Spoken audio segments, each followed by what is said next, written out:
Bonjour et bienvenue dans le podcast Fluidité, épisode 112. Je vous propose de découvrir le bilan de mon année 2022, ma rétrospective, alors restez à l'écoute. Tu apprends le français ? Fabien te propose des contenus en français courant qui parlent de culture, d'histoire, de géographie française, mais aussi des biographies, des dialogues ou des astuces d'apprentissage. Bienvenue dans le podcast Fluidité.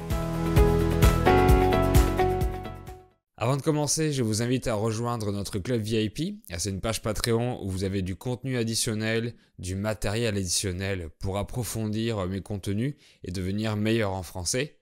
Alors pour chaque épisode ou vidéo, vous avez la liste du vocabulaire, les transcriptions bilingues, la version audio et un autre podcast qui est devenu un cours maintenant où j'explique la grammaire que j'ai utilisée avec les autres membres. Le Club VIP, c'est aussi une communauté de plus de 300 personnes maintenant, 300 apprenants, et on échange ensemble sur le groupe Telegram et sur le serveur Discord, où on fait différentes activités de groupe pour qu'ils pratiquent leur français, et merci à eux. Donc vous pourrez pratiquer votre français et trouver ou partager des ressources avec d'autres apprenants de français comme vous, et c'est vraiment important pour pas vous sentir seul dans votre apprentissage et pour toujours rester motivé. Donc vous avez le lien sur les plateformes de podcast et sur YouTube pour vous inscrire au club VIP et vous pouvez rester autant de temps que vous voulez. Dans la description de l'épisode aussi, vous avez la version vidéo YouTube, si vous m'écoutez en audio, avec les sous-titres en français ou dans d'autres langues pour améliorer votre compréhension orale. Et vous avez également la transcription gratuite en français dans la description. Voilà, on est à la fin de l'année, on est le 27 décembre, le jour où j'enregistre cet épisode. Donc c'est la période où on aime revenir sur ce qu'on a fait dans l'année, faire un résumé, faire un bilan des choses qui se sont passées au cours des 12 derniers mois. Alors je vous propose de vous raconter ma rétrospective de 2022 au niveau personnel et professionnel aussi. D'ailleurs je vais principalement utiliser les temps du passé dans cet épisode, donc ça va vous aider à les réviser ou à les apprendre. Et comme toujours, vous entendrez du vocabulaire de la vie de tous les jours. En janvier dernier, on habitait encore au Mexique et on fêtait nous 1 an de mariage avec mon épouse Glenn. Ah oui, on dit nos 1 an au lieu de notre 1 an de mariage, mais on dit notre anniversaire de mariage et dans ce cas notre premier anniversaire de mariage. Donc quand on donne un âge avec un chiffre, on utilise le mot an. On s'est marié en janvier 2021, en pleine période du Covid, et ça me rappelle les difficultés qu'on a traversées à cette époque pour faire les démarches administratives du mariage. Les administrations mexicaines étaient à moitié fermées et on a dû aller plusieurs fois à Guadalajara pour récupérer des documents. Bref, ça a été super fastidieux. Si vous êtes marié à un Français ou à une Française, vous savez certainement que ces démarches sont pénibles et elles l'étaient encore plus durant cette période Covid. En parlant de démarches, on a commencé à faire la demande de visa français pour mon épouse au début de cette année 2022. Il s'appelle le visa de regroupement familial. Donc en étant français, ma femme a droit à un visa d'1 an renouvelable. Et après 1 an, je crois que c'est un visa pluriannuel de 2 ans minimum. Et honnêtement, ce visa d'1 an a été plutôt simple à faire. Je me rappelle, on a dû aller à l'ambassade de France au Mexique, qui est à Mexico City, pour qu'elle fasse valider son visa. Je crois que je l'ai déjà dit, mais en français, c'est comme ça qu'on appelle la capitale du Mexique, Mexico City. Donc c'est un peu bizarre pour les Mexicains, je sais. Donc là aussi, c'est un peu curieux qu'il faille aller à la capitale dans un pays aussi grand que le Mexique. Nous, on était à 1 heure d'avion de la capitale, mais ça peut être 3 ou 4 selon où on se trouve dans un pays si grand. Même à Guadalajara, qui est la 2e ou 3e plus grande ville, il n'y a pas de consulat qui peut gérer ce type de démarche. Enfin si, il y a un consulat de France à Guadalajara au Mexique, et d'ailleurs j'y suis allé pour voter pour les élections présidentielles françaises. Je me souviens que c'était un tout petit bureau avec une dame sans ordinateur qui notait tout sur un carnet. Heureusement le consulat était à côté de là où on habitait, donc j'ai pu aller voter par procuration.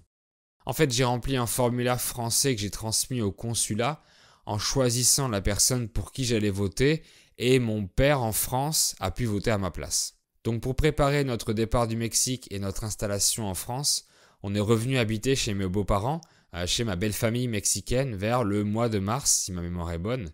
Du coup, elle a pu profiter de ses parents environ 2 mois avant de partir et elle en a profité pour faire du tri dans ses affaires pour avoir le moins de valises possible tout en ayant le plus de choses possible. Et croyez-moi, c'est pas du tout facile à faire.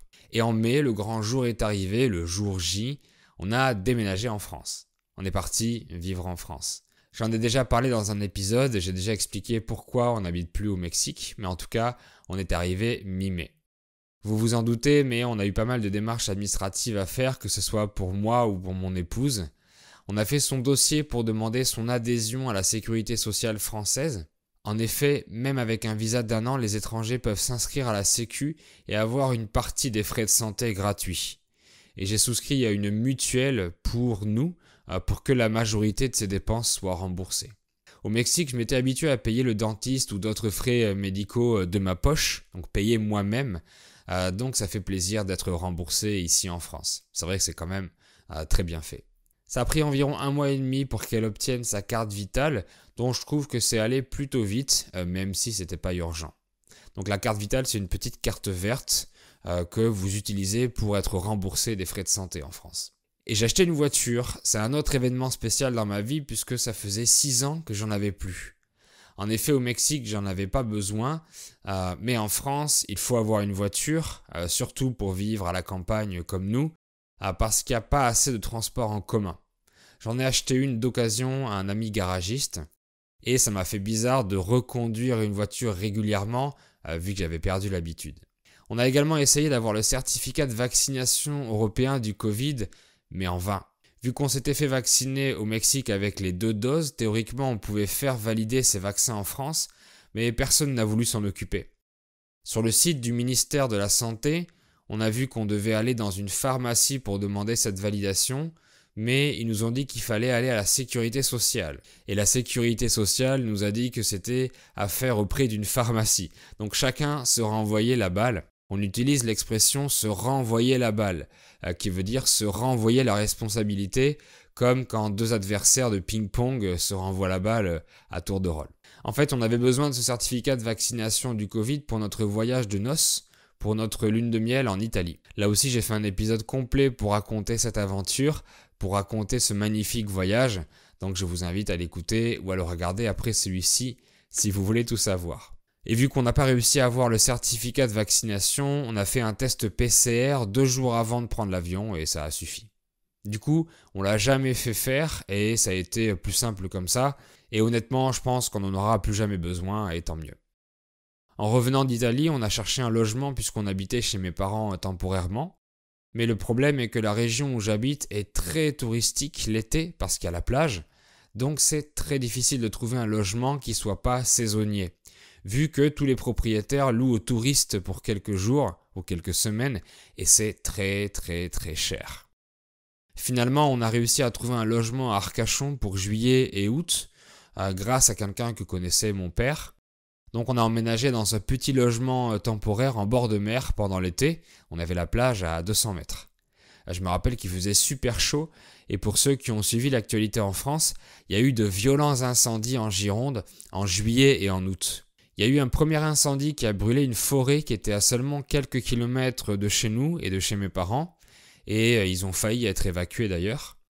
Cet incendie était accidentel. C'est un camion qui est tombé en panne sur une route qui passe à travers la forêt, et son moteur a pris feu, donc le chauffeur est vite sorti du camion, mais apparemment il n'avait pas d'extincteur pour éteindre le feu, et comme ça s'est passé dans la forêt, il captait pas là où il était, il n'avait pas de signal sur son téléphone, donc il a dû courir quelques mètres pour aller appeler les pompiers.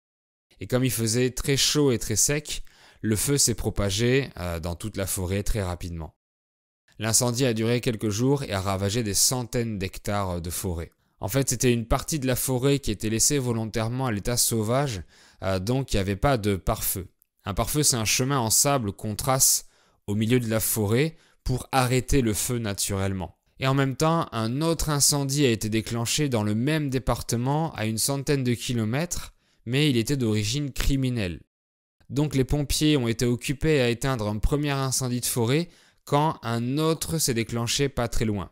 Donc des renforts de pompiers ont été appelés de presque toute la France et ensemble ils ont héroïquement réussi à arrêter les feux grâce à leur dévotion et on leur doit beaucoup. Bref, après l'été en septembre, on a déménagé une nouvelle fois, mais cette fois à la campagne, dans un autre département. En fait, vu que là où habite ma famille est un lieu très touristique et très prisé, les prix de l'immobilier sont vraiment trop chers pour notre budget, donc c'est pour ça qu'on est parti un peu plus loin en campagne. Et de toute façon, on a envie d'avoir un grand jardin et une belle maison dans un lieu calme et un peu loin des villes, donc on voulait pas non plus habiter à Bordeaux. Du coup, depuis le 1er septembre, on habite dans une petite maison avec un étage et on s'y sent bien. C'est aussi un autre grand changement en 2022 et on y habite toujours à l'heure où j'écris cet épisode, c'est la chambre qui est derrière moi que vous voyez et je ferai un autre vlog pour vous montrer la maison. Fin septembre, mon épouse et moi on est partis à Séville pendant 5 jours. J'ai pas raconté l'histoire mais c'est un voyage qu'on a décidé sur un coup de tête. Sur un coup de tête veut dire sans réfléchir parce que mon épouse faisait du flamenco au Mexique et elle adore cette culture andalouse. Donc je voulais qu'on y aille pour qu'elle découvre Séville. On n'a pas eu le temps de visiter toute l'Andalousie, mais on est allé voir un spectacle de flamenco et c'était mémorable et fascinant. Ensuite, en novembre, on est allé à Strasbourg et ceux qui suivent le podcast connaissent déjà toute l'histoire de ce voyage, puisque j'en ai fait un épisode et un vlog. C'était pour aller au concert d'Angèle et pour voir l'un des marchés de Noël les plus beaux de France. Mais c'était génial. L'an prochain, en 2023, je voudrais visiter un peu plus la France que les autres pays. Parce qu'on va souvent loin de là où on vit, alors qu'on peut trouver de magnifiques endroits près de chez soi, et il y a beaucoup d'endroits sympas à voir en France. Donc avec Glenn, on essaiera de prioriser la découverte de mon pays. C'est aussi pour qu'elle le connaisse, vu qu'on y habite maintenant, donc autant l'apprécier. Au niveau professionnel, j'ai continué à créer du contenu parce que vous êtes de plus en plus nombreux à me dire que vous adorez ce que je fais pour améliorer votre français. Donc j'ai presque fait un contenu par semaine, sauf quand j'étais en vacances. Mais je suis plutôt content de mon rythme de croisière actuel. Au début de l'année, on a passé les 100 000 abonnés sur Spotify et les 10 000 abonnés sur YouTube. Et depuis septembre, on a atteint les 20 000 abonnés sur YouTube. Donc vraiment merci à toutes et à tous. Cet été, j'ai également commencé à faire des vidéos short sur YouTube. Et je vois que ça vous plaît aussi, donc je vais continuer à en créer. Mais je propose aussi d'autres services, notamment Converse Action. C'est un service de cours de pratique de conversation avec des tuteurs et des tutrices. L'an dernier, je travaillais avec 3 personnes et cette année, j'ai commencé à travailler avec d'autres tuteurs et tutrices. Et en ce moment, ils sont 5 à donner des cours. Donc je suis content de pouvoir proposer ces cours à de plus en plus d'apprenants pour les aider à atteindre leur objectif et de pouvoir proposer un travail à des Français. Il y a aussi le club VIP qui a beaucoup grandi en 2022. On a récemment atteint les 300 membres et je les remercie encore. Il y a eu plusieurs nouveautés comme la nouvelle version du podcast Je vous explique qui est devenu un cours interactif que je fais avec les autres membres. Il y a aussi une membre qui s'appelle Dasha et qui organise toutes les semaines un chat de groupe. C'est elle qui m'a demandé si elle pouvait faire des réunions virtuelles régulières avec les autres membres et ça lui permet d'améliorer son français. Donc on essaye de varier les activités, d'apporter des nouveautés et de maintenir une régularité au sein de la communauté. Et bientôt, il y a une autre membre qui va lancer un podcast pour apprendre l'anglais. Donc on s'aide pour beaucoup de choses dans notre club VIP. On a également amélioré le serveur Discord. J'ai rajouté différentes fonctionnalités comme la possibilité aux membres d'échanger ensemble quand ils veulent en appel vidéo, mais aussi les salons où ils partagent et trouvent des ressources, etc. L'autre nouveauté cette année, ce sont les t-shirts Le Franchouté, du nom de mon site, avec écrit dessus « Parlez-moi français, je dois pratiquer ». Quelques membres VIP en ont acheté et m'ont envoyé la photo. Et pour l'instant, j'ai pas encore lancé d'autres accessoires ou d'autres produits, mais on verra en 2023. Il y a aussi eu des collaborations, notamment avec la plateforme Link, créée par Steve Kaufman, qui est comme un mentor pour moi, où vous pouvez retrouver tous mes contenus pour pouvoir étudier les mots et le vocabulaire, etc. Voilà, vous savez tout sur mon bilan de l'année 2022. Merci à toutes et à tous d'être fidèles et de m'accompagner dans cette aventure. J'espère que votre année 2022 s'est bien passée aussi et on se revoit en 2023. J'espère que vous avez appris plein de français, de vocabulaire et de grammaire. Réécoutez bien plusieurs fois pour assimiler si vous voulez améliorer votre français. Et si vous êtes resté jusque-là, l'épisode vous a plu, donc mettez un like et abonnez-vous sur YouTube. Salut et à bientôt!